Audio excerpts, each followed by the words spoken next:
Ensemble Nabino en direct na émission Oyo Bomoko na Ekolo. Gouvernement est composé na député, c'est faux. Parce que je pense que ça va congomani que gouvernement na ba député na yé. Ba ça la s'arrêter pour na banamboka. Banzela nga évoqué awa eza concerné. Alingal balingi ba loba ke na za mutalo kuta na yoko sa peuple. Pour dans lobby que gouvernement eza émanation ya ba élu du peuple. Mais ba ministre nyonso bazala ba bima ba député ou pas. Matangi, sur les États-Unis, au bazar à 100%. Mais crise à carburé, Zali. Notre gouvernement est à féliciter. Et ça, Banzele Salemi na Équateur, mon frère ami. Moi na Équateur, Azo Mona Kenzele Salemi na Mboka na ye. Pendant 21 ans, depuis le départ à Mukondo Mobutu. Attends, il y a pas ma bâtiment s'il vous plaît na Équateur. Sauf que na Équateur, c'est Zamba. Dans une chance au Équateur, mais j'ai pleuré, mon frère ami. Je parle de Bando dans sa grande Bando na monnaie na monionso. Na ndenge tuza ko benga na nenga kala. Avoir ba découpage boy. Mon frère ami, au coup que province wana eza par terre, eza lo Zamba. Mais chef de l'État, il fallait qu'il Félix Tshisekedi à côté du pouvoir pour à côté Sakura na Bandundu. Je te donne la matière, retiens ça. Non, ça c'est connu. Non, ce n'est pas connu. Oh, mais c'est connu, mais non. Aujourd'hui, Félix Tshisekedi n'a intérêt à peuple né à Bani qu'on récupère un pour 60%. 60% sur 67%, chers compatriotes. 60% a été déjà vendu. Forêt Nabiso. Forêt Nabiso, tu tiens à 7%. Il parle aujourd'hui, il est en train de féliciter ici pour le projet développé à 145 territoires. Mais selon là où tu es. Et où tu es? Ah, ça c'est quoi Biano? Préfet de discipline, on peut se bien.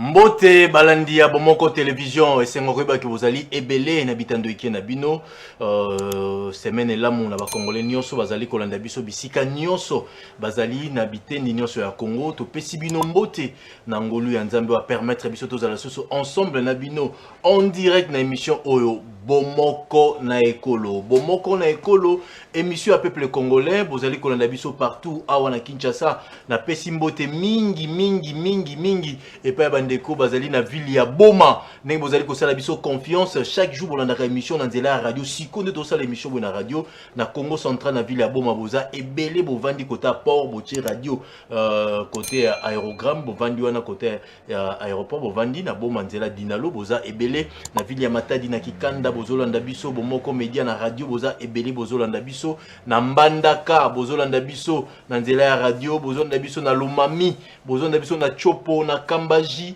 bozolanda biso na Kanyama Kasese bozolanda biso na ba province nyonso à travers radio Bomoko Media na pesibino mbote na confession bozali kosala biso et puis nde bozali kokomela bino bokomela biso mbote lisusu na bandeko nyonso oyo bazali kolanda biso na ba réseaux sociaux bozolanda biso na kati ya Facebook live nde tosala bo émission zoleka en direct na Facebook live au Beti Bomoko Media au kotala émission au sikoyo bozolanda biso na Star Time na canal 55 émission Bomoko Media na Bomoko na Ekolo bozolanda biso na TNT bozolanda biso na satellite na France na Canada na États-Unis d'Amérique bisika ndenge na ndenge bozolanda émission oyo Bomoko na Ekolo objectif yango ezali kosangisa ba congolais nyonso kokabola makanisi na biso po ete Congo kende liboso to kosala ni na ba idée ndem te tongaka mboka makanisi bongo mutu ekosala ke ba idée Congo kende liboso yango biso awa to sangisaka ba congolais nyonso ozala ya opposition ozala ya majorité yaka na Ligue des Champions yaka kobeta ndi makanisi na yo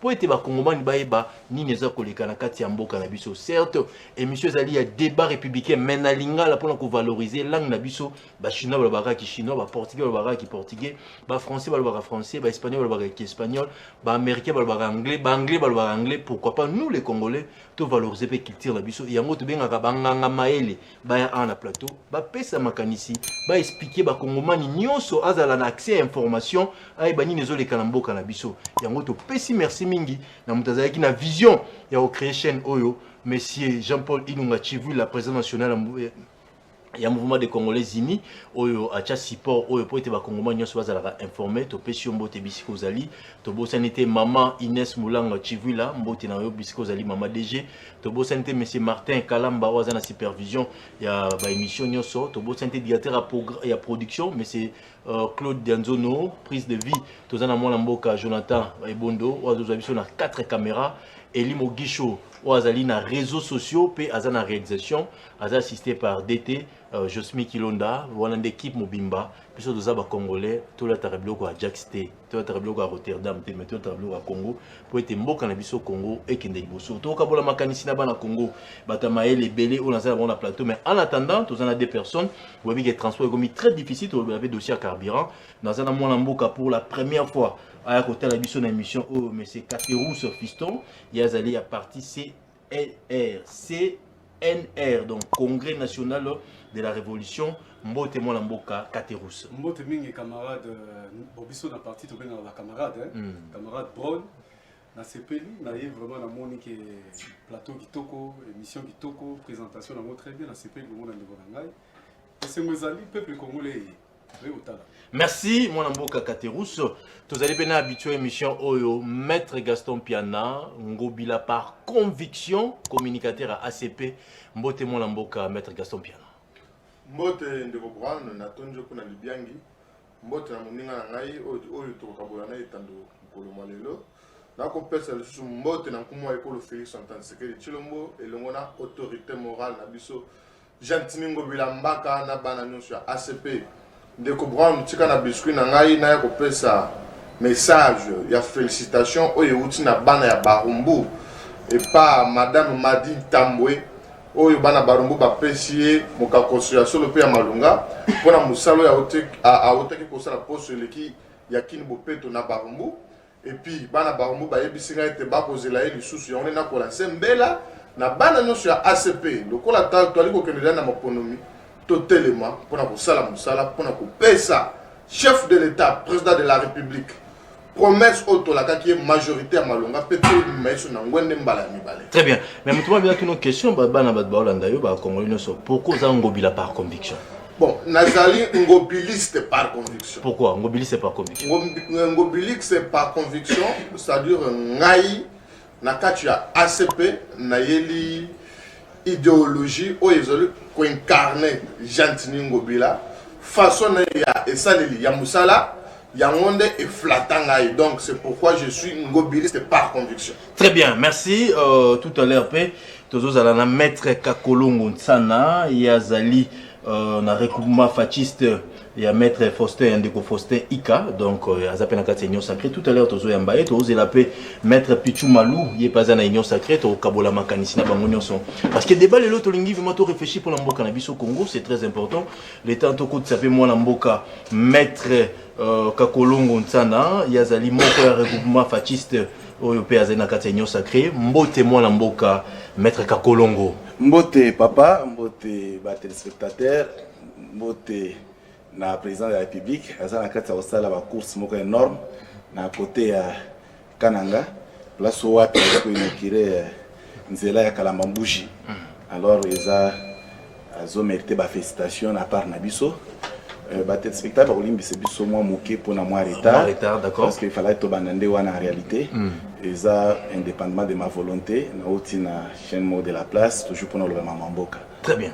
Merci maître Nabinone en attendant les temps tous en Komoko to banda débat principe émission ezali débat républicain so muninga zoloba 2 minutes temps d'antenne tikeni muninga tozo réfléchir biso nationaliste ngane to ngito tonga Congo oza majorité oza opposition mais tikela muninga temps aloba makamne so contredire mais tikela na temps d'antenne a expliquer question nyos ba retourna awa a été déranger comment pour boba banganga maili ah ils ont débat républicain Ligue des champions tiki tout le temps à lobby et puis nous sommes à lobby on est au fond débat na biso to fond libal ndeko Katerous moi mboka chef de l'état azalaki na Kananga pour na ko inaugurer nzela o ezali à Kalamba Mojimai 240 km mais pourquoi quand un moment où il faut réhabilitation et puis qu'on met un peu pour booster la ville à Kalamba pourquoi quand un moment où il reste pratiquement 6 mois ou une année pour la belle élection? Merci Ndeko Brown na sepeli mingi mais na moni ndeko IDPS azali wa yenda ki mieux placé à kopesa biso ba détails na ba conseil parce que nga na moni on a TV bango apparemment ba banda on a labo na bango bon nga de mon côté et loko nga na zone landeli loko de plus près parce que et ko servir peuple congolais Très bien. Parce que peuple au baza côté kuna, baza na bango na besoin ya ba building na ba avion na ba côté bango na besoin peut-être ya nzela ya monde eza parmi ba biloko bango baza na ngo pour ça parce que nga la chance à comme Mbujimai. Mais je te dis que nzela courant mai ezate. Alors ceux ba ibisio que province eza province à Mokonzi mboka et zana sone. Ya komona bango nde tozala na bango awa. Tango ngona kenda kuna na milobelo mais ba kombo yo songa na yo kaka na mona ka na makamyo. Comment mboka na bango ekozala boy. Bon, ce qui les lots, bango comprendre qu'il fallait qu'il va soumettre un mot au gouvernement et que le gouvernement ait pris en priorité. Il y a Kobong Sanzila wana. Moi, je ne peux que souhaiter bonne chance et que Bonga ils a bien pour la biso. Parce que Togobo ça n'a été que chef de l'État, la carte biso que a transformer Boka na biso en Allemagne d'Afrique. Bon, ce que bandeli yango wana. Et ben la retard d'Allemagne d'Afrique. Pour nga bandeli la retard parce que on est mboka na biso eza na poser ba discours. Très bien. Mboka na biso comme na besoin ba action. Biso to uti na opposition bien to tikali lelo na opposition mais républicaine dans le sens que et si quand intérêt à peuple congolais ali biso to soutenir. Très bien. Des marches wana so pour permettre population évacuer na ba occupation na bango, population et se retrouver et déplacer calmement. Biso to commission mais et bandi na retard. Ba priorité ezalaki wapi? Ba priorité ezalaki ailleurs. To bala nanu, to sala ba fête. Tout ça on mapangu, le gars to komi na ba nemoko poste électoral, to ba nasiko ko flatter bango. Nzela ne ko banda lelo mais est-ce que possible? Très bien. Question munene ngwa nzela bandi lelo est-ce que possible? Maître Gaston Piana, est-ce que c'est le moment ya réhabilitation banzela, ya inauguration banzela, mais pourquoi pas? Est-ce que peuple congolais priorité za nzela to priorité za non niveau? Batondo mingi ndeko comprendre pona maloba. Na yoka ki terme moko moninga na ngai abimisaki alobi opposition républicaine, c'est-à-dire et ce cas est loco et tamboli pour féliciter. Mais malheureusement dans notre pays, nous sommes devant une opposition sans proposition. Opposition exact comme on a kofinga. Donc opposition moko ezali comme on a makambo stratosphériquement donc on a comme nous en noir. Makambo ya nzela wana koloba ke bandi retard dans le lingeni. Est-ce que Félix Antoine Tshisekedi Tshilombo bandaza président de la République atongi nzela te? Atongi banzela. C'est-à-dire, ça n'était pas Israël qui a opportun d'être une province wana, Israël province ya chef de l'État. Non. Félix Antoine Tshisekedi Tshilombo azali président ya Congo Mobimba. OK. C'est-à-dire Congo Mobimba ti sone tozo lo ba makambo ya banzela. Banzela vraiment zaté.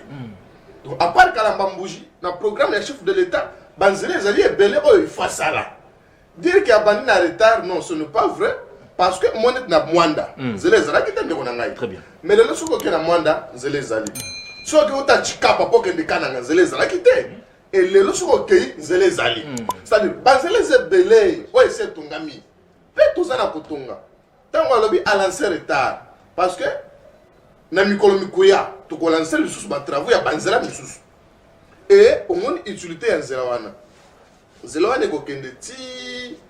Et qu'on permettre voilà et qu'on permettre babiloko ekoya libanda et qu'on circuler na province wana okomona que province et qu'on a soulager n'a pas besoin parce que jusqu'à preuve de contraire ba province en chose désenclavé. Très bien. Il y a mon document ba province mususu et il y a biloko belé ya kolia mais banzela et arrêté exemple il y a Anzela Équateur mais Félix Antoine banzela kuna de quoi l'habiter ndengeni Zwana en Équateur wana atiba l'utilique c'est-à-dire to hériter pays moko ezala ki sougoufre oyo likambo non so peut domaine nyonso ya la ki priorité. Très bien.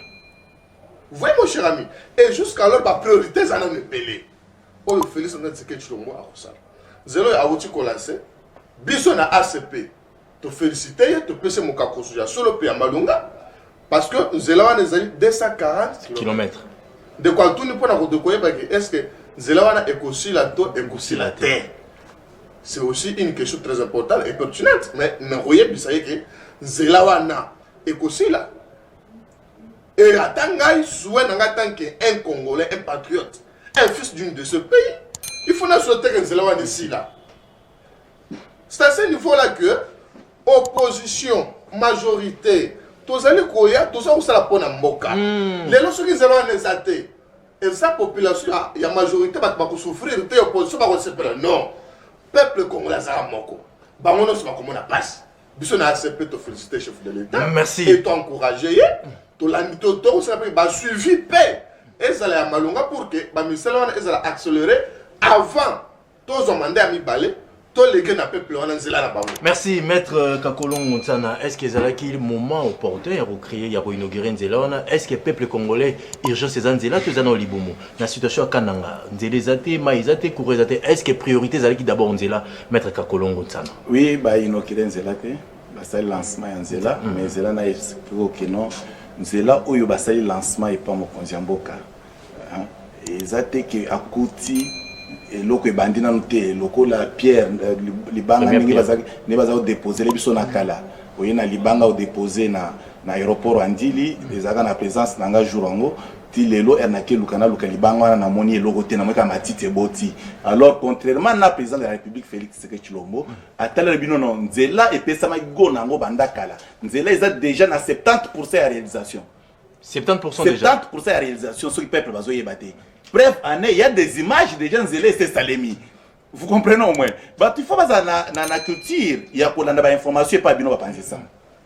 Nzélé c'est Salemi, il nous reste au moins que 30% pour Nzélé. Or de 30% c'est très bien. Il y a collecte tango et lamba, otobengaga, goudron. Mais l'autre tikali. Mais Nzélé c'est Sili. Président de la République a la méthodologie à travail. Méthodologie na biso ezandenge moko na bandeko oyo ba utai ko consommer biso 21 ans. Communication exacte maître Kankolon communication exacte. C'est de là que je vous réponds pour na koye biso ki. Biso toza la méthodologie à 21 ans te.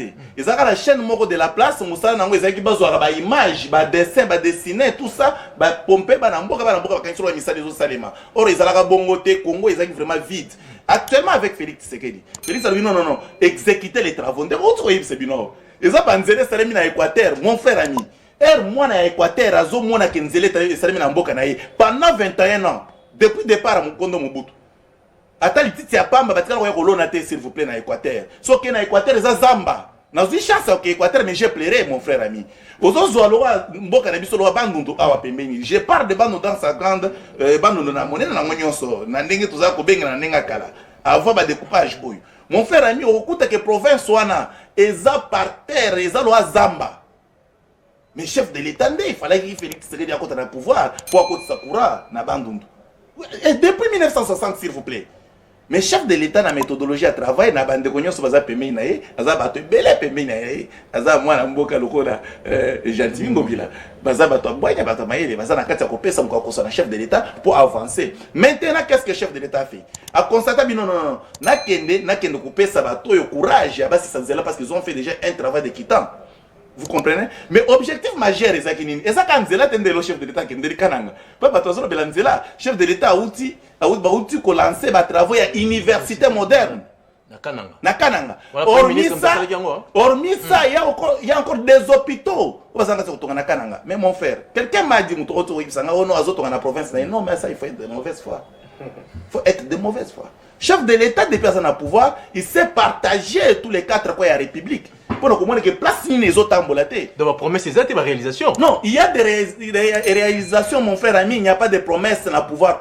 Pourquoi il n'y a pas de promesses? Parce que, comment vous voulez que nous, les communicateurs que nous sommes, toi, il y a tous les images, toi, tu as la chaîne où il y a. Mais il faut communiquer. Voilà. Il faut communiquer, voilà. maître. Maintenant, actuellement, il faut tokolir sa population. Ko communiquer population et l'autre est limité. Na ko la population musala aya sala la yango. Qu'est-ce que c'est négatif? Bilan négatif parce qu'il va avoir la action té. Non, il n'y a que bato motema mabende batikala na bilan négatif. Bato oyo batikali na motema li kundu. Bato motema mabe, motema na bango isila mabe te. Pourquoi objectif na bango eza misala Félix a sala te. Objectif ya bato eza que Félix a longo bango bakota. Très bien. Bilo yon so balobaka eza problème misala te pas misala zo salema. Caterus misala zo salama, pourquoi motema mabe ba promesse ya te ba réalisation ngo misala zo salama chef d'état zo sala depuis azu mandat. Ne comprends. Peuple congolais est au talent. Donc ça veut dire que le peuple congolais est total. Nalandi biloko moko lobi awa. Yomoni yango biso to lembi bino bo lobaka na place na biso. Yoka réponse au pesa. Alobi peuple congolais et misala ezo sala ma mezo ye bango te po to landa bino te. Bino information ni bozana. Yo ya auto baxela biso awa. Auto ko baxela biso ke au delà ya Nzela université pezo tongama. Yo e baki yango. Communication ya mabe. Bato oyo ozomona oyo IDPS Gentini Ngobila Mbaka, monsieur le gouverneur, ces gens travaillent pour leurs âmes. Vous voyez les agendas cachés. Quand ils ont réunion na bango, ba planifier na bango, ba ego sala ngo Kin Mopeto. Ngana ko yebisa Kin Mopeto, ngana za mwana na va na pigeon. Na za na binza pigeon. Yo so bimika na ipen. Keno tala ba poubelle nyoso pin ya Kin Mopeto dans la situation. Et non seulement tonda, débordé et kangana banzela ba fuluwa. Oh, tu défilé ça msalate. Ndeko na ngai. Nazo yebisa yo ka toko si ces missions na memio inde na commission ka na ipen. To bandi ko tala ba tono nyonso Kin Mopeto, monsieur le gouverneur, atia par-ci par-là pour na kotia ma titi na salité. Non seulement okuta ngo etonda, mo okuta ngo débordé et kangana ba balabala. Kin Mopeto yango wana. Oh ya Kin Mopeto wana bino bomona na ba Gombe wana bonga na éviter soki République ya Gombe nde République démocratique du Congo. Très bien. Nazongi na makambo ya zoloba que ils inauguration, enfin ils lancement, ils ont des continuités à bas travaux. Mais non, Banzela on est à l'ingabete la tolo. Mais Banzela on est à terre battue. Banzela on est à goudronté. Bientôt tous les ozonga. Poto ozonga. Mais il y a zolo babi 70%. 70% bas travaux c'est ça la même en terre battue. Terre battue tantôt à terre battue, to ébi terre battue. La signe tous va tomber les to vandia. Mais na bambula va plus diluvienne. Combien de fois Banzela au coup Kabila Salem sur Banzela. Est-ce que il résout le problème peuple congolais? Ici les donc Nzela est résolution té. Nzela nini ozo sala. Nzela bazo sala ils ont Banzela ils ont ba priorité. Nzela bimi Kinshasa Bandundu, Nzela bimi Bandundu Équateur, Nzela bimi Équateur province orientale. Biso par exemple ngala nzamuto Kisangani. Et pas la biso. Tout ce que le gouverneur a sika. Madame Moraza kuna inconnue. Abimika kaboy politiquement pas imposé avant dit. Mais biso pas la biso, il y a coup d'azolo ba Équateur. Bazu Banzela. Bazu Banzela lotile qui. Oui. Jean-Pierre Bemba Limiango. Biso Kisangani. Donc tu ça là 4 mois sans courant. Mais tu as la barrage dans Mboka. Biso tu as la barrage. 4 mois ya mulili. Na Kisangani. Na Kisangani lelo na Mboka ba madame Eve Bazaï Baba tout ce que vous voulez. Azale voilà, lelo azapi. 4 mois sans courant. Maman Denise Ayawa, me respect la première dame. Ayaki kuna pa na biso ala kibiso courant. Ayena gouverneur na biso. Ba wala le gouverneur na biso. Alongwa. Ba la biso courant tika rozonga tisiko nazo ebisa yo centre ville mais ba proximité on se courant zate. Nzela ngala yo so de biso to na premier na Kisangani. Bon bolingi sanga bande ko. Teloba komoko. Mais et pas la biso par exemple Nzela ko maka Kisangani ko koma bunya ko koma Goma Nzela zate. Tozala Banzela ba terre battue. La terre battue sont boule bêtis au les kawana. Poto. Maman na poto. Donc ici les problèmes c'est que tant que les gens sont là, biso tout le monde il lancement ba travaux. Il y a le Nzela on est ça 70%. Mais biso total IPT vite. Tout le monde lancement ba travaux. Il y a mon chef de l'état allez avant dit qu'on remblaye. Na tracté. Exactement. Bon yo le 70% moi ils ont ndengini. Bref, il y a pas de problème. Biso pour nous c'est alité que na misalo ezo salama. Pour ça, la mission est allée, quand ils sont là, et si là, va tenir compte de la souffrance de la population et place wana. Très bien. Kasaï dans l'ensemble, tout Kabulate, ils ont enclavé. Enclavement, mon côté total. On a comme on a même hôtel, na vandi, même place, na vandaki. Aux hommes qui n'a coquille, faillant ça 2 mois, on a sali 2 fois. Na une courte mission là. Parce que mode de vie, conditions de vie exactes. Très bien. Nzela malonga exacte, mwinda exacte. Oh, quand on a couru exacte. Mais ma groupe est partout. Hier, ça, groupe est partout. Tant qu'on a dit que Bisso qui s'engage ici, central, barrage est allé. Mais dans la courante, barrage, on les a avant 1960, barrage, on les a déjà. Le problème est comme que barrage, on a capacité à moins de. Vous vous proposez Nini. Bisso, comme on a vu, allé. Bamakambo au gouvernement, on a composé na député, na membre politique, on a voté par peuple congolais. Bah, toi, on a voté, on a ça va mission. Tant que nous avons fonction, on a permis un chef de l'État, ça la capote ça le peuple congolais. Parce que si on est là, pour le peuple congolais, le ventre affamé n'a point d'oreille. On tient l'inga on tient immeuble, on tient tout ce que tu veux. La priorité c'est les mais ndeko bon. Chité wana, va mettre l'eau. On a zo chuté. Bazio na musala ah, ba pesi au plateau kitoko mais ba futa na salaire na yoté. Valeur na nos amis. Et démoralisé. Bon, tu es droit. Merci, maître Oki. Kin Mopeto. Est-ce que ça a gombe? Après, si na pigeon, tout que ça a balongo la raté, peut-être Kin Mopeto zara gombe, qui a sa salité, et puis lui, 70% de la terre bâtie, son boule et bêtis et obé balango. Est-ce qu'il y a urgence pour la bana Congo. Bana Congo c'est no ya lobby, bazana pour ça libomo kolia. Kabila sala banzelate. Vous l'indiquez même schéma Kabila. Ah, de Gonanga nayo qui vraiment pas mingi que de voir mon aimable frère. Azoé ba utilité yanzela na vie abatute. Mais moi ça m'étonne. Monsieur, mais Zela est moteur et développement à moi comme Moninga Nangaï. Oui. Maintenant, tu comprends cet exemple-là. Tant que le Zela est social, mais Zela est social. Les gens raison pour la Bazamba. Les gens qui ont la Bazamba, ceux qui ont le Congo central, ils ont la Bamboka, ceux qui ont le régime mobile, Makemba, on a 1000 francs. Mais Makemba, ceux qui ont le Kishasa, ils ont 2500 francs, ils ont et bien que je pour la zama pour nzela ya dité mais ndeko na ngai pour la nzo pour la nalo baki nzela ezana social ba congolais té bande ko na biso lobby espace kasa yona pour na ki banda bandi ko lo bazo peta tolo biso na kisanga mais moi je ne peux pas parler na manière wana moi je suis là j'engage ba congo donc ba congomani banso ba peut-être bazalina ningisa soit libako ngane tozui Yakobi Misamungo na bangote. Tout le monde, dans la province, mais province y a cassé il y a le biwana. Mais ceux qui connaissent pas si ali, c'est la paix. Ils ont contribué donc n'a pas si wana. Pourquoi les gens sont ceux qui zali? Circulation est zali. Mais bilay ils ont bima ils ont contre la facilité non so. Donc mutoko ça bilo qu'on a na bazamba ya mbujima yobe akananga abimisi yango facilement attaquer azuma mona ye. Très bien. Tant que le bill comme il y a l'otiliki, n'a qu'à n'a pas l'otiliki exalté. Bah groupe Karakuna. Donc c'est-à-dire selon hier l'otiliki est allé qui n'a pas là. Félix ça y est abomé l'otiliki. Mais ce n'est pas ça. Ça dit Félix ça y est à côté de quoi exalté. Et selon lui c'est que Félix a abandonné na kananga. Moni ndeko nanga otiko bawa. Bah comme Félix a ça les pas na bango. Or Félix tango yawa. À ça à peu près sur 2 ans sur 3 ans. À tirer beaucoup man espace grand cassalité. Et maintenant, courant en Yazolo Belgamo, courant à Kananga. Félix Antoine Tshisekedi Tshilombo, projet à Chute Katende est bandit déjà. Et c'est la carte sociale.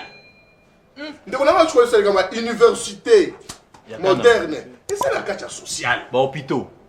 Hôpitaux, bakoto na Kananga de Gonangaï. Il y a la carte sociale. Pourquoi Félix Antoine Tshisekedi Tshilombo avant de lobby? Et ça n'a pas de besoin de soins médicaux, il y a un fêlé. Mais il faut tout le monde hôpital pour pas de soins, il y a un fêlé. Mais il y a aussi ça, donc ça fait de bronze. Il faut que dans l'hôpital, pose peut-être qui ça va te coûter 5 000 francs. Et au lieu d'utiliser votre 5 000 francs, au bon de 5 000 francs, il y a un soin au fêlé. Est-ce que Actuana est joué un rôle dans le cadre social ou bien de l'enveloppe sociale? Les frères me disent ceci, le gouvernement est composé par des députés. C'est faux. Tous allez voir là, pour payer sa information, mon cher ami. Le gouvernement est composé par des membres. C'est-à-dire nous avons le premier ministre qui est chef du gouvernement. Le ministre, le vice-ministre. Le ministre délégué, c'est l'homme qui peut conduire mais je ne sais pas, sur le plateau, vous allez étaler les mensonges aux Congolais parce que vous avez pas de la caillou. Et moi, je suis revendant. Le gouvernement il a composé par des députés. C'est faux et archi faux. Tant qu'on il y a social wana. Et on le pour la gestion il y a Kinbo Peto de Ronangai. Kinbo Peto les alika na Gombe tenengo lobby yango parce que autant il commune il y a Ngaliema. Autant Ngaliema. Quartier Pigeon. Mais quartier Pigeon de Ronangai mais quartier Pigeon à sur hôtel le lengi avec les bosso. Na le lengi aller sikoyo. Il y a libo hôtel. Les gens qui ont été rond-point, mais tant que ça reflète vraiment l'image de la malade. Très bien. Mais au moins nous avons un bilan très élogé. Parce que nous avons relevé le mot habit, Union sacrée et Zalina bilan T. Mais vous allez nous juger par rapport au quoi? Bilan va juger à Ngoboy. Félix Antoine Tshisekedi Tshilombo a Koutaki, budget na 4 milliards. Et les lots, par exemple, les bilans, les budgets, ils ont soit 4 milliards ou bien 3 milliards pour 5. C'est un bilan négatif. C'est un bilan négatif.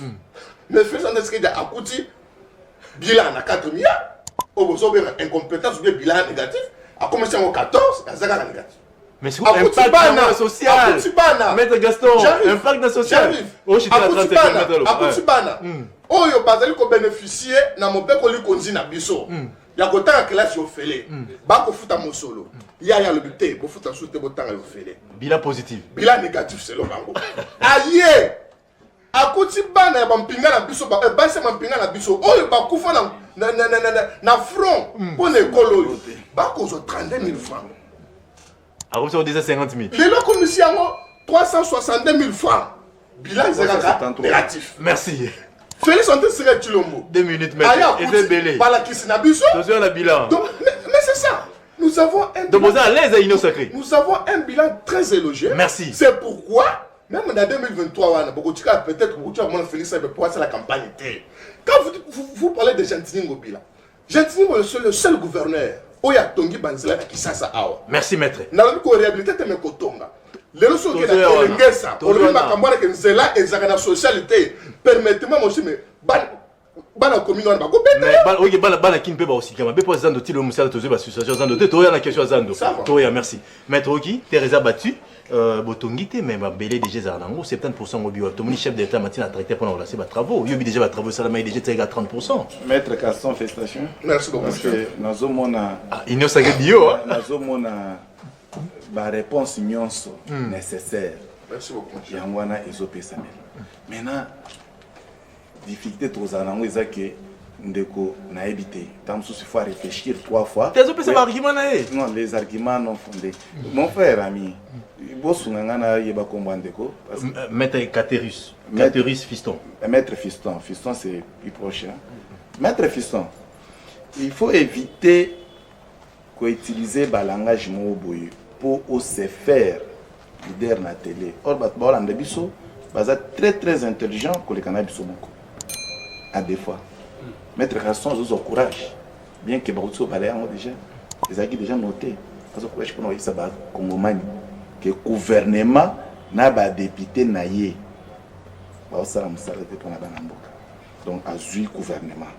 Comme ça, on a des députés. Mais Maître Gaston, il faut ça. Maître Gaston, Maître Fisson, il faut ça là. Différence, il y a un pouvoir installé dans la République démocratique du Congo. C'est ce qu'il ne fait pas.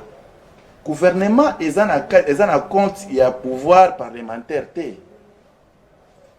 Pouvoir parlementaire, ils ont autre. Donc, pouvoir législatif, ils ont autre.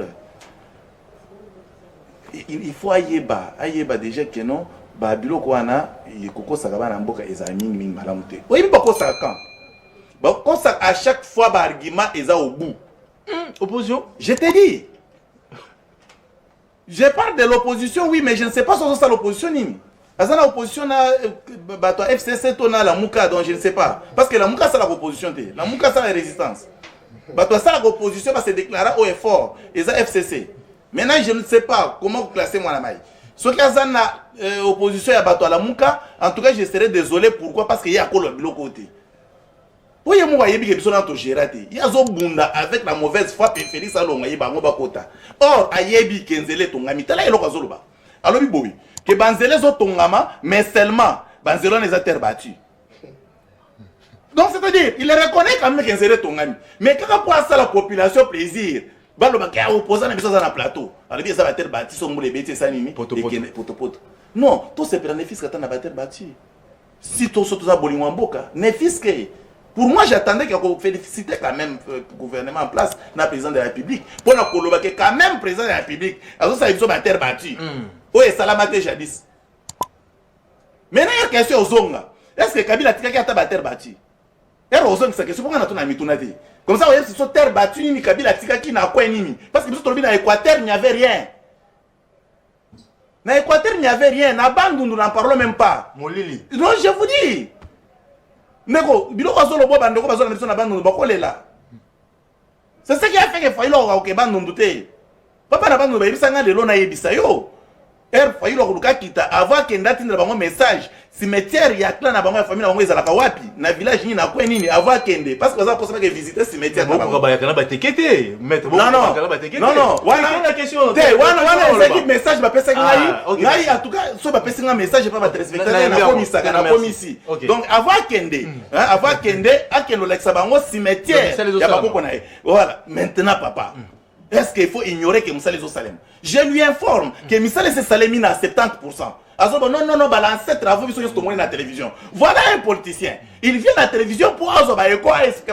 Mais l'importance non parce que yo pour informer au-delà de la télévision. C'est ça l'objectif d'un communicateur. Non, Bazui se casse dans la télévision, tiens communicateur que nous tous nous avons suivi à la télé. Or, Félix Tshisekedi n'a pas un tracteur et Bandeli na Kananga. Or, c'est réseau qui est na Kalamambouchi. Bah, il y a 240 km. S'il vous plaît.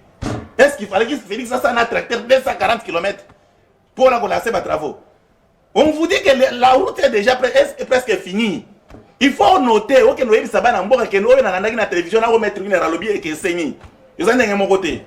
Ah, mon frère ami, il faut le babylon à madame. En plus de cela, tu es tozonga, papa. J'étais là. Non, minute, bon, c'est pas grave. Jajang Baba, tu babylon tonga. Bon, moloba, Jajang Baba, tu babylon tonga. Na lobby, hein. Na lobby, papa, tangre sur la combat, tangre sur la bajale l'autre. Na lobby, bon. Aux autres qui est na Delvaux, côté à Poni. Pourquoi ils ont pris côté à Vandaka? Poni qui s'engage à Poni na Delvaux, côté à Vandaka, c'est pas un problème. Qui ne peut te zate qu'on a lobby? Ce n'est pas un problème, mais quand même à reconnaître que la ville. Na Gombe, na ba limité tout ça qui ne peut pas être exali. Mais na zo répondre et pour na koyebisi na ipel. Place Kabila tikeli biso embouteillage monstre. Kende siko koleka. Na otroya zela wanat. Vous pouvez imaginer? Na koya mbangu na minutes obenginga pas même 20 minutes na komi. Ça veut dire quoi? Ça veut dire que nzela wana eza sur embouteillage de tout ça qui na komona ngote. Moi na mboka gentil zo sala musala. Ouais ça ba discrédit o bazo boa pour na mota mabe. Oye bien comportement na bango. Mais comportement ba uto boa ke la mboso ono zo futa ba 21 millions. Oh 21 000 $. Nyonso na pone po ba yinisa mboso e pa ba yimboka. Merci. Ba lukuta. Pour ça la politique à lukuta ça ne paye pas. Merci. Toza pena mona mboka maître Pichu Malou. Le lozaka ba juriste ah on a vu ba maître na ba maître makanisi ndeto loba. Maître Mbote. Mbote na yo Bron et puis Mbote na ba co-débatteur nous sur ça on a plateau yo. Je m'excuse pour un petit retard parce que nous avons un devoir na biso. Je devais d'abord en finir. Et puis na Pessimbote na collectif ya communication et union sacrée au biso zali bongo aujourd'hui unité de mesure. Ah oui. Bon unité de mesure. Nous sommes unité de mesure. Moko la bino ndi mabino de. Là nani. Moko la bino bosa musalate. Je suis en train de vous dire que aujourd'hui parler de la communication, c'est les communicateurs de l'union sacrée. Bosa musala kito. Mais parler de la communication, c'est les communicateurs de l'union sacrée. Donc s'il faut parler, donc il faut d'abord te mesurer. Voilà pourquoi aujourd'hui nous sommes unité de mesure. Donc il ne faut plus nous parler donc, des gens, des ratés, des absents. Donc non, parlons-en. Chef de l'État, Zena Kananga, pour lancer les travaux à Nzela, Kambaji, Kalamba Mbujimaï, 240 km, point de vue Zanini. Est-ce que c'est urgemment que ça la Nzela ou non? Tout le monde de Colombie social est d'abord libre. Ça, c'est le préfet de discipline, Maître Pichuma, le communicateur attesté du chef. Bravo, le chef de l'État. C'est ça, le social du peuple. Ils étaient le premier à venir critiquer ici que Kananga n'a pas de vie. Nalingala. Bah, on a critiqué à Kananga dans la bonne moïté. Balinga qui sont qui m'ont banda qui na Kananga. Oh, tribalisme. Abandonné dans Boka naï. Mais c'est quoi le lot à Kiti? C'est ça l'état des droits. C'est ça les peuples d'abord. Je voulais dire.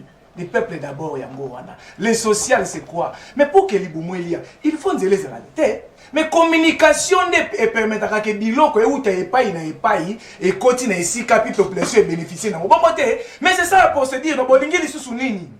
Kindo Kilongo na Boutou et Komi na Mori. Ce sont des sorciers. Mais je suis en train de vous dire, mais ne pas reconnaître le grand travail qu'est en train de faire le chef de l'État. Tu sais quoi? Le pays était en berne.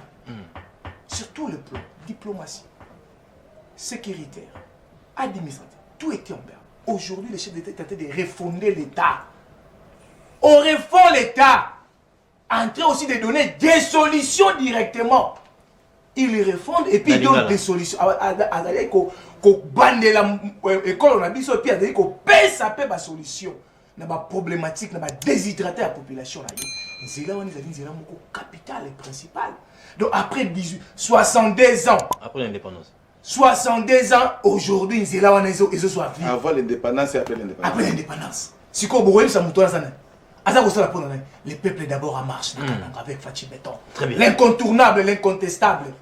Aujourd'hui, il faut faire évacuer la nourriture biloko bilanga ba mama bilanga ba ko travailler malamu bandeko ba ko lia malamu nzale ko sila na kananga ko sila na kasai à cause ya nzela wana kabila pa tonga banzela c'est nzela ici là voyez bisayo que attention il y a des routes hein voilà des routes il y a communication sur le plan il y a alimentation il y a ba province ko ça nzela te pour un sentiment que na sala ki nzela mais même sur le plan international parce que j'en allais acheter merci beaucoup cher confrère bon on l'a dit hein mais non le problème c'est quoi parce que il y a moins de comme ma biso ta eso ça na Angola c'est quoi faciliter la communication ça veut dire makambo ya ba o ba peo ba taxe o makambe belé et kozala ni sous-souté et c'est le mot rabaisse ba prix ya biloko communication alimentaire vous allez en facilité très bien souci vous allez souhaiter côté wana et puis ba mot évacuation nango en toute facilité moi biloko pour là et vous allez souhaiter des avantages pour la population mais c'est très capital là. C'est d'ordre capital. Quand il parlait le peuple d'abord, le peuple, c'est ça le peuple d'abord. Il pose des actions pour l'intérêt de la population. Merci, Maître Pichou Malou. Mais pour ne pas citer que c'est là. Et c'est belé. Mais je ne sais pas si... C'est Oloba.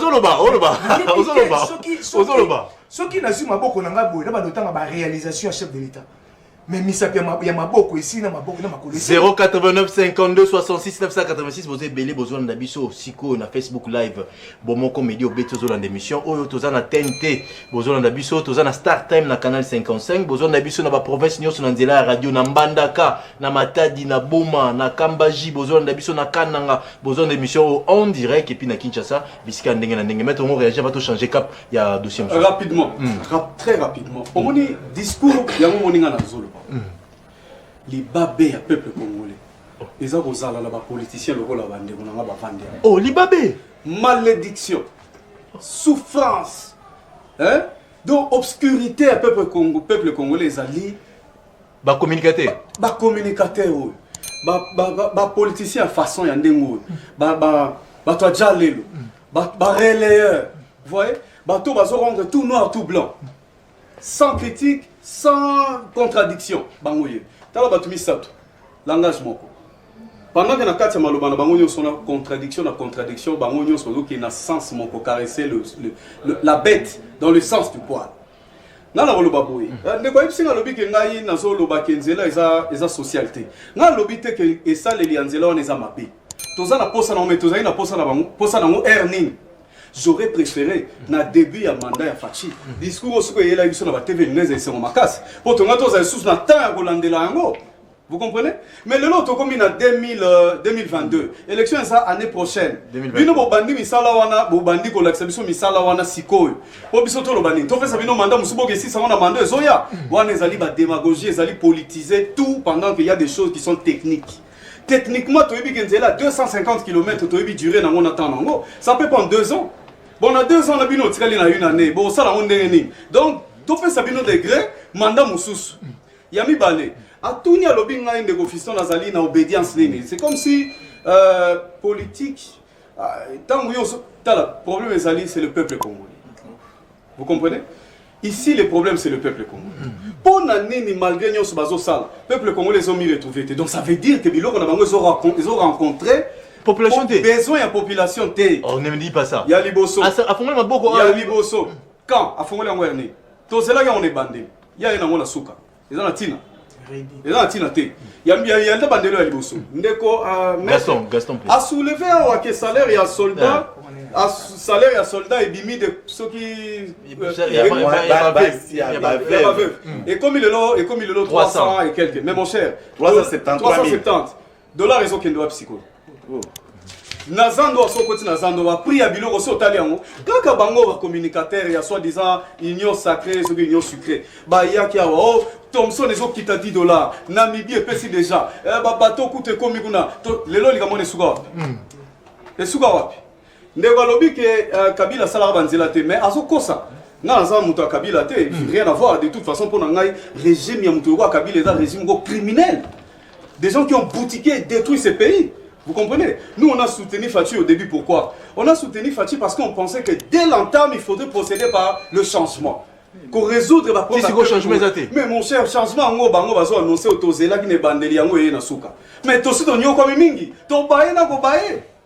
Ngai na commune Équateur na cadre ya Musala na 2011 na koti Kabila déjà salaki ba route principale Kobanda port ti université ya Mbandaka Kabila 2011 2011 Mbandaka balanda biso bazali bazolanda biso Mbandaka balanda biso omoni côté ya banque centrale on a été so ya sakuma kuna côté ya banque centrale direction na ko uta port ti ko kene ba 5 maisons centre ville ko kene Mbandaka 1 2 nzele ezaki déjà à terre battue Kabila parce que ça à terre battue Gemena de Mbandaka ti kokota Gemena koko mati mais na so nzele za na makadam nzele ezalaki mais pour mes amis que banzela principal na banzela dessert agroalimentaire des problèmes so que nzele ezali entre Kinshasa ti Kikwit nzele ezali mais nzela Kikwit ti kokota ba village ezate est-ce que biloko ezala Kikwit to biloko ezala ba village et tu as porté ça 45 territoires exactement n'est-ce que na chuté pour la biso bato tolobelaka peuple biso bato tozolala tolamuka na bango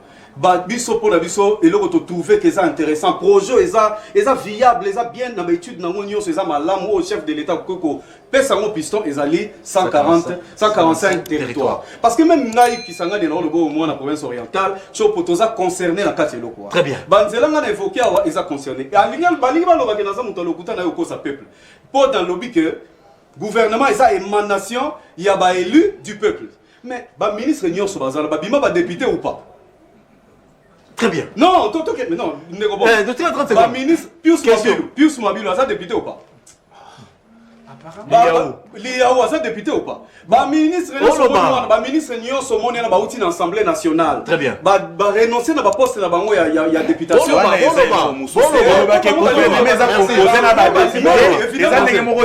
Il faut parler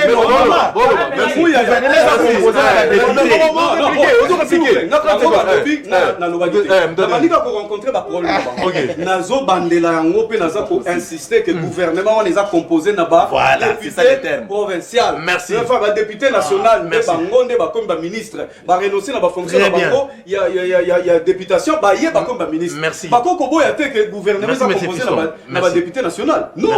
Merci. Même temps d'antenne on peut se nommer malo. To boy ma action chef de l'état mais ayé na retard. Boy action chef de l'état mais na retard. Et puis ça n'a pas direct à se contredire te malobi à confirmer ba député ba longo ba koloba comme le gouvernement. Maître 2 minutes. Premièrement c'est faux. Tant que lobby gouvernement na nyonso baza ba député c'est faux. Mais tant que le ministre moko azaki OK soit papier na bikoma na na merci on peut se faire la bigo comment non ça confrère y a pas de problème intérieur Acelo comment OK Acelo ministre Amine Antoinette Samba OK Samba nazo comment jeunesse fongola ba mo na comment Bidim OK 3 Bidim jeunesse Yves beaucoup. C'est déjà plaisir. Okay. On ne peut plus parce que l'État, c'est déjà plaisir.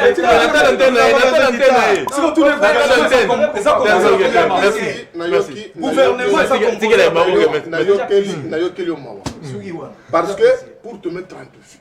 Ministre non, c'est faux. Mais je t'ai dit.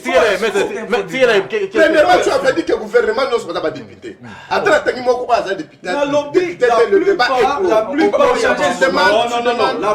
il y a des membres qui sont composés de Basali issus de l'Assemblée nationale, basé député national. Merci. Basé mandat, il y a peuple congolais. Mandat, peuple congolais, l'accident, papa, pas problème. Peut-être discipliné. Ok, article là-bas. Vas-y, maître. Mais, à jour, on a un peu de temps. Kutabo, toi, on va aller dans plateau. Quand on a le Kutabo, on va aller à lobby, ma c'est là, Félix Antoine, c'est que tu le vois, on a retard. Moi, je veux savoir, retard par rapport à quoi? Est-ce que nous avons beaucoup de Kasai? Non. Est-ce que nous avons Félix Antoine, c'est que tu as Tonga? Depuis la place de la République, nous avons Yangwana? Tant que lobby, nous avons yali na tina te, on a pensé que ngai motema pasi. Non, j'ai pas dit ça. Parce que Basli a miné noani fois zala. C'est pourquoi tout ça le projet n'a besoin de 145 territoires. Ba territoire ils ala quoi? Ils sont dans la province. Voilà. Ba province ko ba territoire. Mais ne posez pas tikele maître, tikele. Ole batana, tikele. Maître vas-y. De comprendre. Na terme ya banzela. Na pesa un exemple mrika na Kinshasa comme azo tanga Kinshasa. Au moins elenge ça. Depuis Azaka elenge ça depuis 1960. Zela c'est ça place wanate. Au moins avenue qui quitte. Depuis Kishasa za Kishasa place on batika ko tonga nzela te to hérité et je trouve na bokonzi pombo ngolo na zala ki te mi to kazala ko leka lisusu te avenue de la paix banzela ezali belle université c'est-à-dire Félix Antoine Tshisekedi Tshilombo en termes de réalisation asali makambo ekutu donc bilé ezali non nous avons un bilan très élogé. Très bien. Maintenant, le problème, c'est quoi? Nous sommes en face d'une opposition sans position qui ne propose absolument rien. Une opposition à Zawana pour la cogner Makamounions. Mais imaginez-vous de Konangaï. Bato et Bazali côté na province à Kasayoana. Oh, il va qu'on a des en direct. Na Kananga, na Mbujimaï, qu'on a tout le monde. Na matete na boma na mbala. Il va qu'on a des quoi, mais c'est mal que Zéloane est à Tinate. Est-ce que moi, c'est Pélan de Konangaï? Merci. C'est-à-dire, Congo et Zalaï Karanzela Wanate. Totongi Banzela est pelé. Tant que lobby est en retard, moi je ne trouve pas de retard par rapport à Nini. Maître Winner a Ebisio Awaboye. Zelawan et Bandaki déjà misale Bandaki. 70%. Il a même donné pourcentage au Zelawan et Kosala et au Bandaki déjà. Je ne sais pas ce qu'il y a au Bandaki ou non, Félix Antoine Tshisekedi Tshilombo à côté d'un tracteur. À ça, 240, on a un tracteur. Non. Merci. Moi je te mets au défi. Mandat la biso avec ici là. Tokoti que la bande qu'on a vu à Kassai, Zélone et Sili. Et Tokosu Kawanate, tant qu'on lobby du Cambouya, Équateur, de Konangai, yo yebi Équateur plus que Bembate. Mais de Bemba tant on lobby, oh yo depuis à Botama, à Tika comme on a l'Otiliki. Merci. La province n'a pas monté. Merci.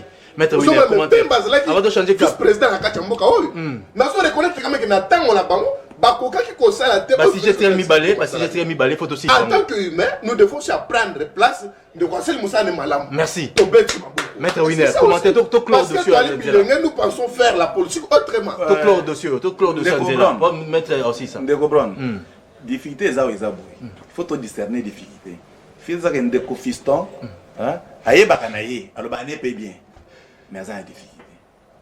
Difficulté les pour Nanini, Azo se retrouver en face à 3 personnes où il y a beaucoup contenir. Conséquence des histoires qu'il dit lui-même, il ne réalise pas qu'il est en train de dire des choses. Bon, Aza peut monter comment que aucun Segolobi A et Bimi B.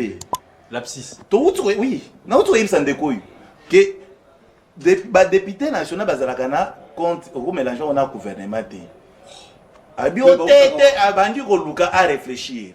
N'a existé au moins que le gouvernement a été composé avec quelques personnalités et à députés. Ayoki na yebse bongo a Simbiwana. Aya Vandeliwana komi. Non, non le composé. D'ailleurs enseignants sont pas députés. Non mon frère. Sois calme. Ah otozo bana maloba motozo bundazate. Tozo bundazate, sois calme, le ba mambo bien. Ba to mesana ko kosa, ko balandaka yo, ko kosa bango lisusu. Mais bakoti konde lelo. Papa, azolo bani fiston. Que non, to bandi ba action en 2022 pour une occasion à élection. Évidemment. Alors bi évidemment. Ah oui. Abo sani Zela, ba tu as Félix bani en 2022. Moi non à quelle classe les loté? Ah, on est en société. Voilà maintenant, Congolais yebi que tala batozo bebi sa population na biso tellement que ba yebi. Bango na bakabila na ba Mobutu ba bebi sa mboka oyo papa ti lelo toza moins 85% d'alphabet. Sauf voilà bazo continuer encore ça bango. Lui il fait former la population que études et la socialité. Oh, c'est parce que je n'ai autre yebi so que moi no à quelle classe c'est bien. Donc bingo boy. Dis-moi que moi, on a quelle classe qui est en filé. Gratuité, bandit. Gratuité, et bandit la cana, et bandit les lots, gratuité, bandit depuis 2019. Et Félix a continué à pouvoir. Et ça, c'est socialité. Mais comment on que Félix a banni, mais ça là pour 2022. Oh, oui, on a que en 2023, en 2023, on a réalisation à Félix pendant 5 ans. À l'équipe Kabila, on a vu avec 18 ans. Là, je t'informe, tu comprends que nous, point par point. Na ko senga bande ko ba pour sarata pembeni ba tika biso ngibale point par point. Na la tadi so que Félix a l'équipe Kabila a 18 ans. Mais ce moto bon on se dit que non élection pour ça ko bo gagner élection. Pour élection to bête bino terriblement. Cette fois-ci bon luka mandala la boke na on a pour constitutionnel bokelele. Voilà. Alors bi ono ba maman on a ba pesi bango bongo 373 000 francs ndemongo ezali papa moi j'ai le bulletin. Mais là, toi, $. Maintenant, je vous explique. Je vous explique. Tu vas mettre par le bas. Je chute par là, parce qu'il faut tout le plateau. Papa, mutu azali kozwa 30 000 francs $, ezalaki 16 000.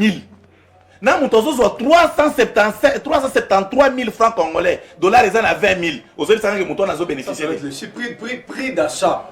Les paniers de ménage. Voilà, tout ce qui est la prix d'achat. Je lui réponds. Je lui réponds. Ok, exemple. Na prix d'achat. Kabila tiki lipa na 300 francs. Le loli pesa 500 francs. Différence déjà 200 francs. Mais 1000 francs et combien? Mais aux hommes qui y a qui dans tous les sens. Merci. Maître Pichumalou, Maître Pichumalou. Tu vois dans tous les sens. Parce que la débat. Non, mais c'est changer ça de maître. Maître, vas-y. Ndeko Brown. Ma banzi était ndeko. Ngala kimia. Faut que ça gagne maï belé. Ah la maïna omela. Et c'est Sili. Le quoi soit oyoyo. Quand la toki, moi ta toki ma casse. Mon frère, osa ko se contredire ma casse. Hein. Osa ko se parce que yo mon côté ondimi, après on se rend compte ondimi après au wangani. Mon frère, dès l'accès au pouvoir, Félix Tshisekedi, réalisation de poste gratuité de l'enseignement. Deuxième raison, l'augmentation. Attention. L'augmentation du salaire, il y a un enseignant de base. Au Bazar, il y a 80 000 francs, directement 475 000 francs. Dès l'accès, on voit Félix Tshisekedi. Tu peux dire quoi? Basé au Mokon. Tika été. Na kokote na yemba la moko première réalisation ya ça qui fare yango wana. C'est que on a moni yo pona na télévision. Hey, abandi politique c'est ça le problème. Et puis c'est l'obédience, c'est là maintenant qui obédience na ye. Tu es habitué aux na muka, aux na la résistance. Faut tous opposition. Aux na peut perdre. C'est une chose parce que Nazali membre réunion sacrée. Na parti ni. Nazali coordonnateur national de la dynamique des jeunes pour un Congo nouveau, membre de l'Union sacrée, reçu valablement par les chefs de l'État au moment de concertation. Je suis parmi les communicateurs de la collectif de communication de l'Union sacrée. Communicateur à titre de chef de l'État, préfet de discipline, maître Pichumalou. Mais on a donc voyé ça. Bilo comme on soit pas qu'on y a la télévision, il faut se ressourcer. Ah, toujours qu'on le côté. Non, pas tu l'as vu peut-être que biso tu l'as bien avec que gouvernement, il y a Félix et Sali malamu na colonisation ma vision totalement konzamo. Hein? Et ils appellent à moko ba travailler malamu té. Il y a tout ça qu'on sait na remaniement. Même à ta bureau à tata mokonzambo quand on sait na paye il faut assainir lango. Et ça ba moko buso ba ko ça na volonté na été. Tout ça qu'on dit moi na kata union sacrée. C'est comme ça la démocratie. Mais tout à fait, et si que Salami Ndeko et Salama, mon frère, 20 voix avant de 35 000 francs. Et puis on a dit qu'à bien mon frère, n'a pas arriéré. Et à ça, on a enseigné, on a 70 000 francs, n'a pas arriéré. Mais aujourd'hui, chaque le 20, à ça, il bosse à mire. On doit plus de 300 000 francs. Il y a un bateau. Prix d'achat, mais je suis en train de vous dire, le problème économique, c'est un problème. Le problème économique, il y a un problème mondial. Covid-19. Oh. Mais c'est ça que tu maîtrises. Pendant que tu as sous-bassement, il y a conséquences économiques aujourd'hui que tu dois subir. Et ça, il y a un problème mondial. Covid-19. La deuxième guerre à Ukraine n'a reçu. C'est ça qui fait qu'il a touché aujourd'hui l'économie mondiale. Ce n'est pas le problème de la RDC. Tu dois d'abord retenir ça. Tu es un confrère. Mon frère, quand il doit mettre en cause connaissance pour défendre l'opposition faiblard, sans argument. Plein de démagogie. C'est ça, et tu le connais, moi et toi, moi et aujourd'hui, le chef de l'État, tu as le problème de cette carburant. Non, aujourd'hui, Félix Tshisekedi, c'est un don de Dieu pour la République démocratique du Congo. Au moins, il y a Congo, et tu as Congolais, si tu as Kibino, Congolais. Parce que nous avons même perdu nos forêts. Si les 67% de la forêt na biso, bateki 60% régime Kabili. Je te donne la matière, retire ça. Non, ça c'est connu. Non, ce n'est pas connu, mais c'est connu, mais non. Aujourd'hui, Félix Tshisekedi n'a intérêt à peuple né à qu'on récupérer en pour l'intérêt. 60%. 60% sur 67%, chers compatriotes. 60% a été déjà vendu. Forêt na biso. Forêt na biso, tu tiens à 7%. Il parle aujourd'hui, il est en train de féliciter ici pour le projet de développement à 145 territoires. Mais selon la Outouep.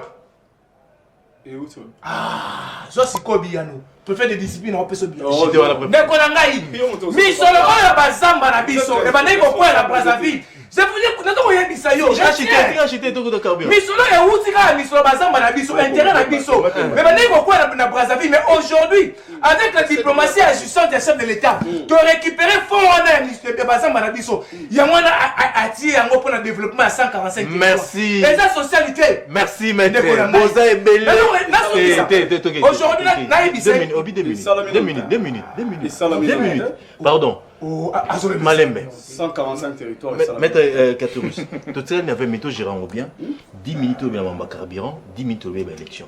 C'est très important. Parce que tant que les Ubisoft pendant minute et belé, les Ubisoft minute et belé, peuple va comprendre l'importance de cela, le peuple importance de cela, et au jouer rôle ni pour la population, et au jouer rôle ni pour la sociale. C'est très important que la population a comprendre en haut, la population comprendre en haut. Mais il y a on va faire avantager. 89, 52, 66.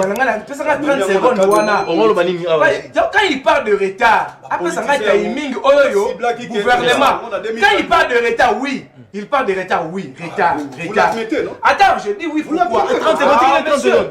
Maintenant, après ça va timing à gouvernement. Très bien. Oh, si que ça signifiait retard, n'avance. Merci. C'est pas la question de défaut. Mais pour te dire aujourd'hui, avantage. Tel est l'homme de la Sélemba, quand il Sélemba, Bimi Boum. Merci. À Kengiri. Merci. À quoi il va m'affoula? Merci. Mais non, ma maman Boum, je suis valère. Mais non, expertise nationale avec OPD. Merci. Ouais, quand même, bon, la Tumbati Kele. Hier, on nous avait promis, on avait fait voir les Chinois. Mais aujourd'hui, les routes en béton. Ma route en biscuit, c'est qui ma route? Parce que Kabila Tikaïso. Mais aujourd'hui, les routes en béton avec l'OPD. T'as le valère. Wabi discipline. Wabi discipline. Préfet. Wabi discipline. Quand et Salamikan.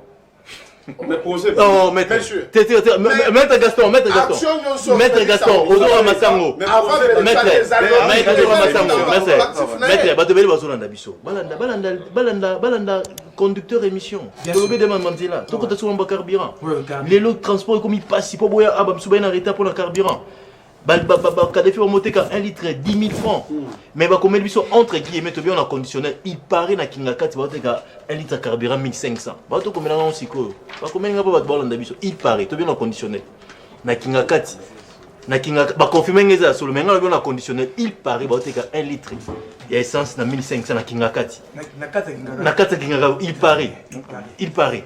Mais pourquoi tous en situation? Pourquoi le gouvernement a prévu que tu en situation? Certes, Covid-19, guerre à Ukraine, ici, mais pourquoi pas tu prévois qui dans la situation? Maître Oloba, non, Oloba. Ok, merci beaucoup. 2 minutes, si j'ai 10 minutes d'élection. 2 minutes exactement, mais toujours rapide. Tout rapide, balobi na Kingakati. Il paraît dans conditionnel, ce n'est pas un problème. Tu as bien ça comportement Batouana. Batouana, bazana comportement les abagena bango. Kabila loko amala matikala Congo, atikana Congo, les Kingakati. Les places à Vandaka, place à Yiba, avion à l'État, Salaba hôtel, Salaba restaurant et consort. Maintenant, papa, problème à carburant et Tali et République démocratique du Congo na wapi. Parce que RDC et son carburant wapi. Mon frère ami, nous avons fait c'est depuis 1960 jusqu'à ces jours. Kabila a consommé, Kabila a azoté 150. Ça c'est 1500 francs litre à carburant. Kabila a consommé 18 ans en Mboko. Est-ce que nous savons à raffinerie à carburant, s'il vous plaît? Raffinerie, exactement. Félix a dit bien que akuti mboko ya kokufa. Batata o baboyi. Tala lelo yo bazok ba no comprendre que non Félix avait raison. Ce que Kabila fait la raffinerie, ils ont coûté combien? Ce que on dit au Kabila moninga no 837 millions.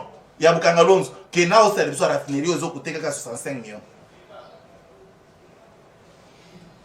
Kabila, que vous voyez ici.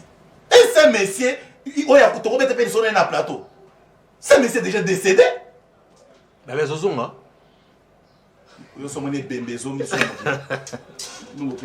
bon, de toutes les façons, nous avons expliqué au bout. Tout y a carburant, ou soit problème à carburant, et ça uniquement na biso awate. Naza na batouaza en France. Naza na batouaza na États-Unis, s'il vous plaît. Très bien. Na États-Unis. Litre à essence était quand même à $6 et le moins de 3,5 jusqu'à $6. États-Unis, Héros. Il y a une réserve, il y a 100% à carburant. Pas $, héros. Carburant Matigoula. Là, c'était aux États-Unis. En France, c'est là où on voit à 5 €. Vous comprenez moi? Carburant Matina, moi, on a une réserve, il y a 100%. Il y a carburant. Pourquoi il faut y mettre? On n'a pas besoin de réserve. Mais puis on a RDC, Kabila a tiré sur réserve. Kabila a tiré sur réserve. Oui, mais nous sommes carburant.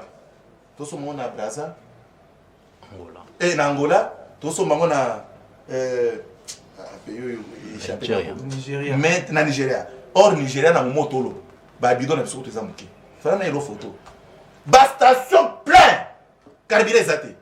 Oui, bah communauté internationale banda au boulet que non, bah impérialiste banda au boulet que non, elle va quoi encercler Russie et que Russie a fermé ma bouche. Russie a fermé puis bah on a compte. Il y a carburant. Il y a carburant. Et à ce moment-là, c'était nous tous qui en partie. Mais vous voyez quand de quoi, vous voyez non, les gens bidi munda 5 matin, bidi moyen 400 000. 400 millions. Ah non, mais ça bilo quoi. Non, non, je te dis. Non, non, je suis communicateur. Ok. Nazo sala ba débat na été. Na sala ba débat na outre ça débat. Je lui rapporte déjà ce que ça m'a mort le bataille le bawana. Alors ba kebidi mou il fallait y a devoir ba 400 millions. Il y a ba pétrole a fait ça ba moté monde carburant mati. Oh, carburant mati. Pourquoi les gens essence n'est pas mazout pétrole les alliés? Parce que comment bino ba 400 millions na bino. Beaucoup c'est que essence. Mais mazout les alliés, pétrole les alliés. Non. C'est ça des faux fouillards. Qu'est-ce qu'il faut faire maintenant? Qu'est-ce qu'il faut faire? Il y a la solution déjà trouvée.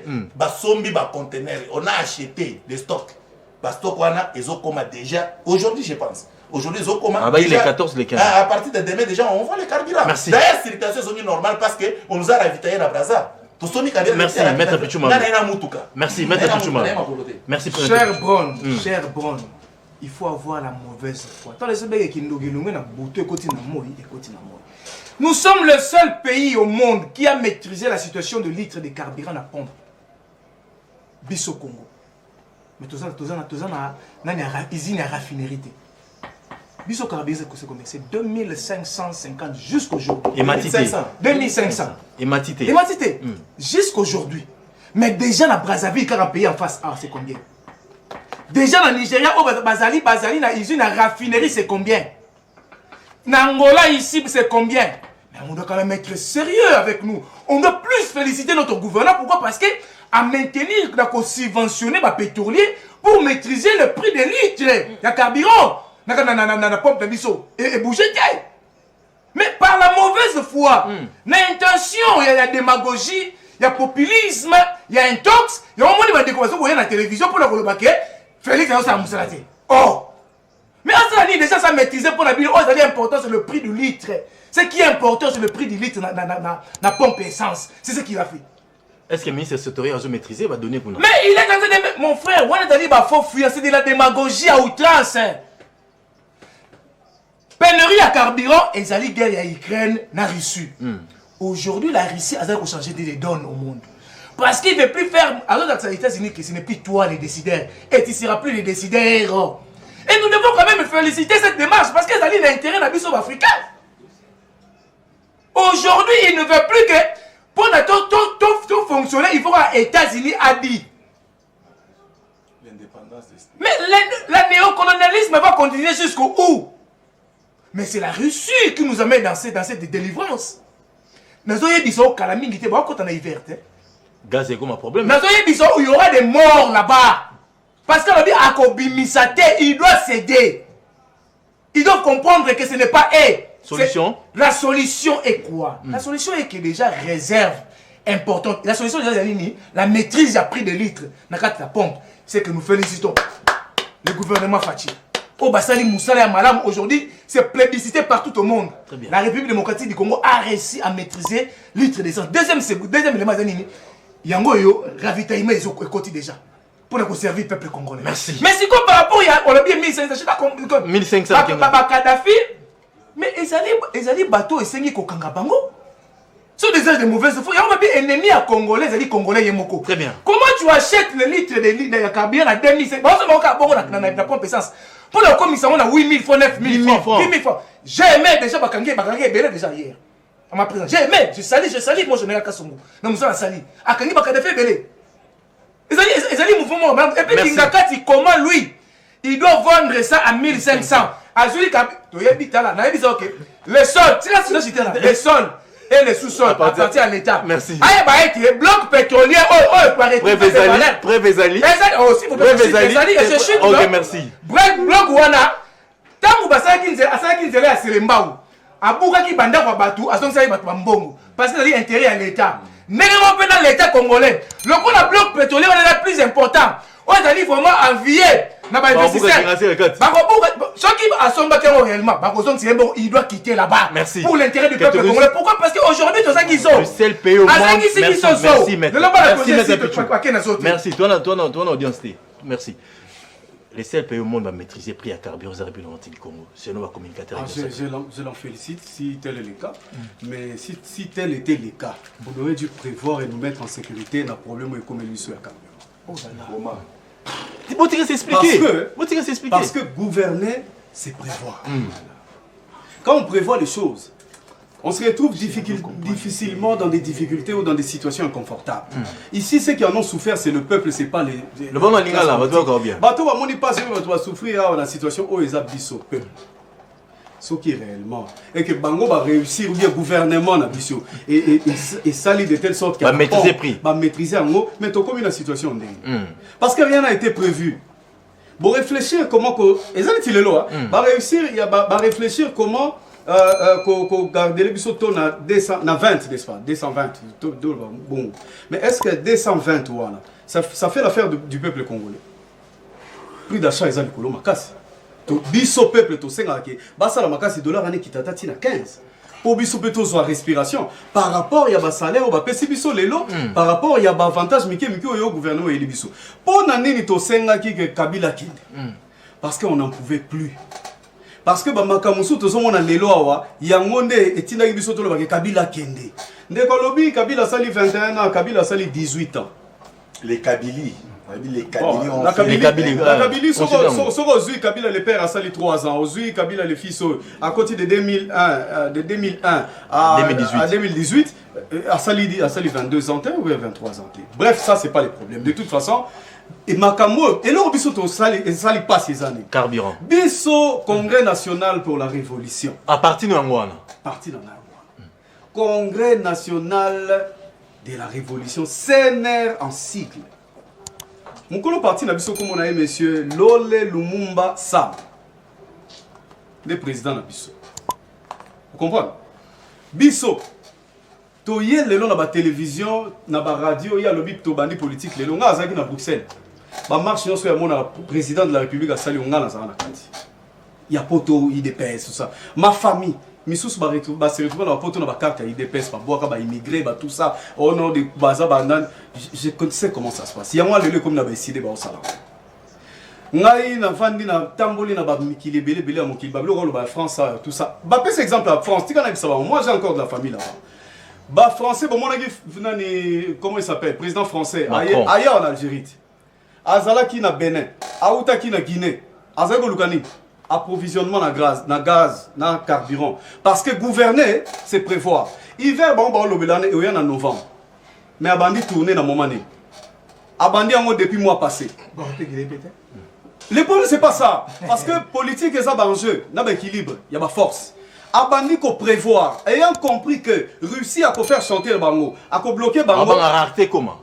C'est déployé déjà. Très bien. Pour prévenir que Tiba comme en novembre, déjà la solution. Et la France est déjà à 99%. Il y a qu'on remplit la réserve na bango. Il y a même Balma, bah où tu ça na bango traité. Il y a Kolobake, bah France à un certain moment, ce qu'Allemagne a continué la pénurie, France a équilibré. Solution aux pour la mission. Solution ezali, oh bango bah si basali. Mais problème ezali, tout comme dans Mambo Banzela, suivi ezala raté. Suivi ezali. Et puis et l'autre mususu ezali, oh bango bah si basali. Il y a qu'à stabiliser le prix à la pompe. Alors, il faudrait maintenant prévoir. Parce qu'il faut que ça un projet à long terme et non un projet à court terme. Merci, maître, il faut prévoir. Diriger, c'est prévoir. Diriger, c'est prévoir. Pour maîtriser le prix, mais il faut prévoir. Pour être prochainement 46 à la tête. Je suis très content. Pour atteindre Balukuta na union sur ma communion sur lobby. Ma proposition. Quand vous tournez solution, ça n'a lobby solution, ça autre chose. Évidemment.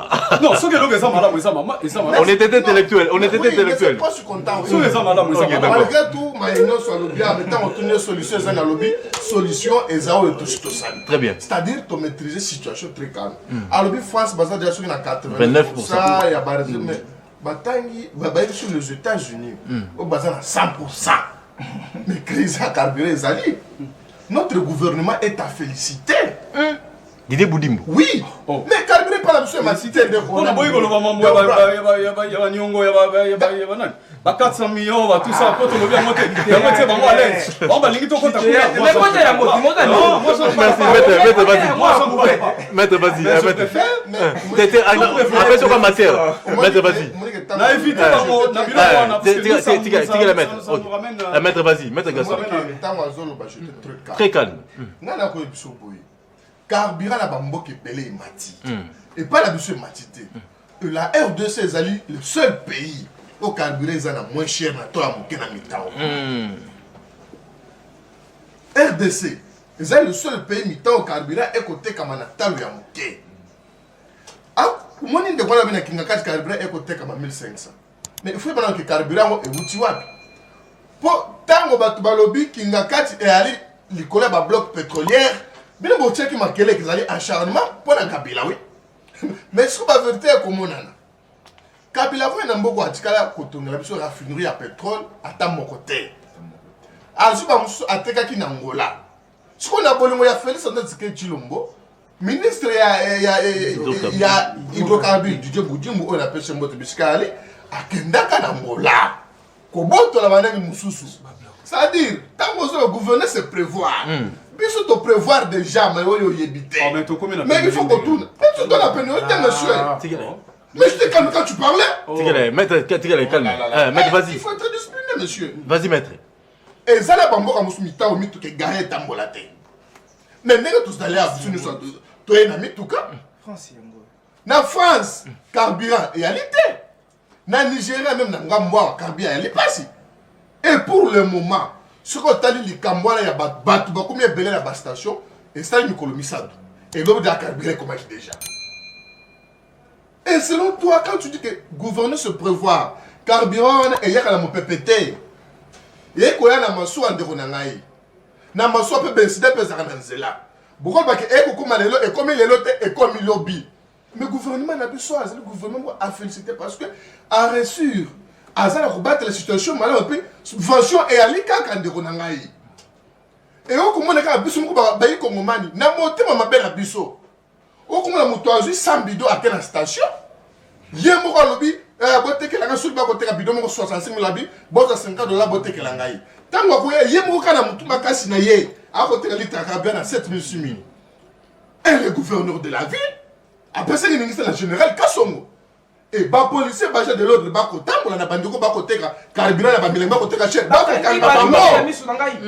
il faut féliciter mon cher ami.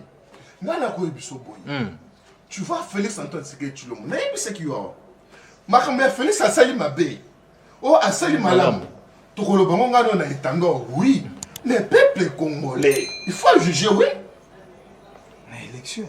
Tant que le bilan bon il y a basi basodo bakufa ezalaki boye mbongo mais tango ezalaki 32 000 francs mbongo ezalaki combien mais ça la sommation moko komona que non il y a des progrès très nécessaires des 100% qui ne sont pas adaptés. Oui, 100%. Lelo Qui ne sont pas adaptés aux réalités.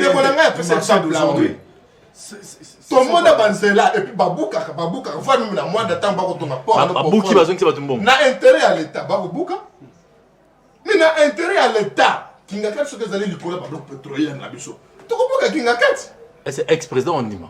Mais c'est l'intérêt à l'État. C'était congolais comme toi et moi. Papa, quand il était à Bouka, il n'a pas droit. Le Lengue Moko. Bien sûr que c'était l'ancien président de la République. Un sénateur à vie. Mais il y a un Kanga Congomani. Très bien. Et la chose est bizarre. Chitoana. Félix Antoine Tshisekedi Tshilombo a pensé déjà que ça ils ont raffinerie. Et puis pour ceci, c'est déjà très avancé. Situation à carburant et yali na mokili Mobimba. Merci.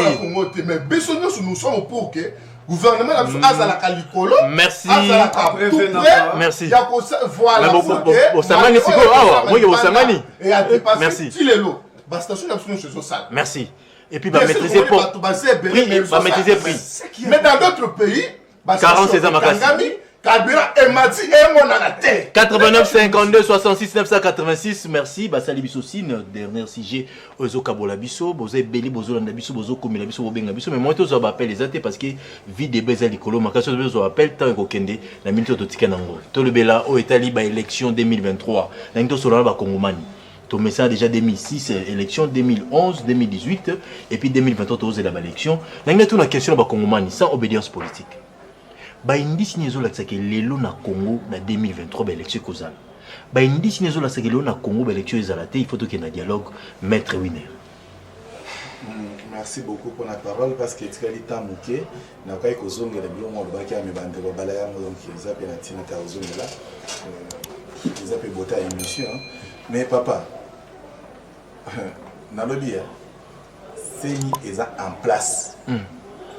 Seni ils sont déjà en place, ils sont en place na délai légal. Baza na kati ya kosala musala tout naturellement. Mais il y a un problème. Question on a Seni za piège au bas que la biso akanyo ça. Boza baza bato ali boso ya koyemba que non Seni wana ba munde ba chet. Non non, c'est comme ça tout le baka non non, tout tika Seni asala musala. Élection ezali. Élection en 2023. Pour biso to préparer déjà l'élection. Tu vas nous préparer l'élection depuis longtemps.